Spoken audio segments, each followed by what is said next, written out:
হঠাৎ যদি আজরাইল হাজির হইয়া যায়, আজরাইল আলাইহিস সালামকে যদি আল্লাহ পাঠায় দেয়, আর আজরাইল আইসা যদি দেখি তোর হাতে নাচ গানের মোবাইল, তুই বসে বসে নাচ দেখতেছো, গান শুনতেছো,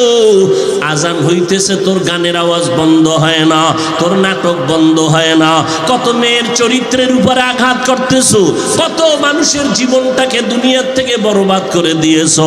আজরাইল যখন আসবে তোমার সামনে স্বাভাবিক অবস্থায় আসবে না। আল্লাহর নবী বলেন, এই গুনাহগার নাফরমানের সামনে আজরাইল এমন বিকট আকৃতি ধারণ করবে, মাথা আসমানে, পা জমিনে, এক হাত মাশরিক আর এক হাত মাগরিবে, চোখগুলো নীল নদের মতো বড় বড়, দেখিয়া ওর কলিজা উল্টায় যাবে, পাগলের মতো হয়ে যাবে। ও মা বলিয়াও ডাকতে পারবে না, আব্বু বলে ডাকতে পারবে না। আজরাইল আইসা রুহটা যখন ধরার জন্য শরীরের উপরে কদম রাখবে, রুহটা শরীরের জোড়ায় জোড়ায় জোড়ায় জোড়ায় পালাইতে থাকবে, বের হইতে চাইবে না। চরমনের জমিনে ঘুমান্ত সৈয়দ ইসহাক রহমাতুল্লাহ আলাইহি বলতেন,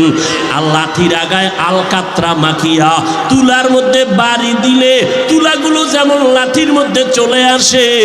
ওরে গুনাহগার জাহান্নামের আসামির যুবক, আজকে গুনার মজা পাইয়া, আজকে তুমি আমি টুপি মাথায় দিই, তোমার পায়ে ধরলাম, তোমার টুপি মাথায় দিতে ভাল লাগে না, তোমার কপাল এত খারাপ, নিজেও দাড়ি রাখতে পারো না, যারা রাখে তাদেরও পছন্দ করো না, নিজেও নামাজ পড়ো না, যারা নামাজ পড়ে তাদেরও পছন্দ করো না, এত কপাল পোড়া তুমি কেমনে হইলা, নিজেও হালাল খাও না, যারা হালাল খায় তাদেরও তুমি পছন্দ করো না। আজরাইল যখন রুহটা টান দিবে, সাথে সাথে শরীরের রগগুলো সিরিয়া রুহটা হাতের মধ্যে চলে যাবে। আল্লাহর নবী বলেন, জ্যান্ত বকরির চামড়া খুললে যেমন কষ্ট,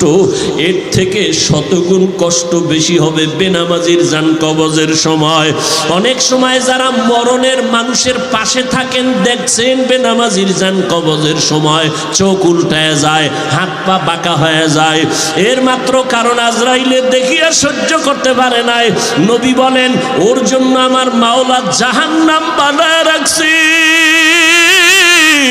একটা জেলখানা বানায় রাখছেন। ওরে আল্লাহর দেওয়া পানি, আল্লাহর দেওয়া বাতাস, আমার মাওলার দেওয়া সূর্যের আলো, আমার আল্লাহর দেওয়া চাঁদের আলো, আমার আল্লাহর দেওয়া জমিনের ফসল খাইতেছ, আল্লাহর দেওয়া নদীর মাছ খাইতেছ, আল্লাহর এত কিছু নিয়ামত খাইয়া যারা আল্লাহর বিরোধিতা করবি, মানবি না, আলেম ওলামারা পাও ধরে ধরে নামাজের দাওয়াত দেয়, শুনবি না, এরপরও